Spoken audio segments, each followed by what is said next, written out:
बिस्मिल्लाहिर्रहमानिर्रहीम अस्सलामुअलैकुम। आप देख रहे हैं 1 by 1 news HD।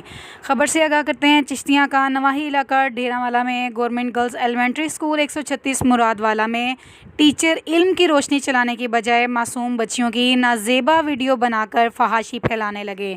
Teacher Zakia Nahid की मिली भगत से 2 मुलाजमीन जिसमें अदनान और सुहेल ने मासूम नाबालिग बच्चियों की नाजेबा वीडियो बनाकर ब्लैकमेल करने का धंधा शुरू कर रखा था। पता चलने पर इलाका मकीनों ने स्कूल बंद करवा दिया। तफसील के मुताबिक ढेरावाला 136 मुरादवाला में गवर्नमेंट स्कूल टीचर्स की मिली भगत और सियासी पुष्पनाही पर मुलाजमीन अदनान और सुहेल ने मासूम बच्चियों को डरा धमकाकर उनकी नाजेबा वीडियो बनाकर ब्लैकमेल करने लगे। अहले इलाके के तमाम लोगों ने इकट्ठे होकर स्कूल बंद करके एहतजाज करते हुए वज़ीर आला पंजाब समेत तमाम आला अहकाम से टीचर ज़किया नाहिद और दर्जा चहारम के मुलाजमीन अदनान और सुहेल के ख़िलाफ़ कानूनी कार्रवाई करने का मुतालबा किया है। अहले इलाका आला अहकाम से इंसाफ के तलबगार हैं। मज़ीद ख़बरों के लिए देखते रहिएगा हमारा चैनल 1 बाय 1 न्यूज़ HD।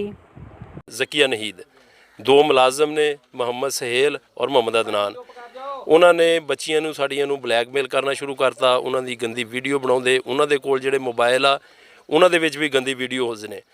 असी मैडम नूं कहा, उन्होंने उल्टा साढ़े ते दरखास्त देती भी इन्होंने मोबाइल खोलिया, चोरी करते, बदमाशी करते। 30 साल तो इत्थे तकरीबन हैगी आ।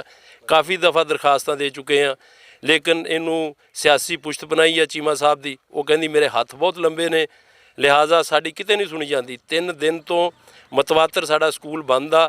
बच्चियां स्कूल नहीं आ रही, नाबालग बच्चियां ने, उन्हां नाल ज़्यादती करते हैं, उन्होंने जबरन डराउंदे ने। जिहड़ा स्टाफ आ वो भी अंडर प्रैशर इन्हें किया, उन्होंने भी हरासा करदी, कोई गल नहीं बाहर करन दिंदी। साडी आला हुकाम नूं अपील आ, मेहरबानी करके इन्हों इतों स्कूलों चों फारग किया जाए, इन्हां दे खिलाफ सख्त तो सख्त कार्रवाई की जाए और इन्हां दे खिलाफ परचे दिते जाण। बड़ी मेहरबानी।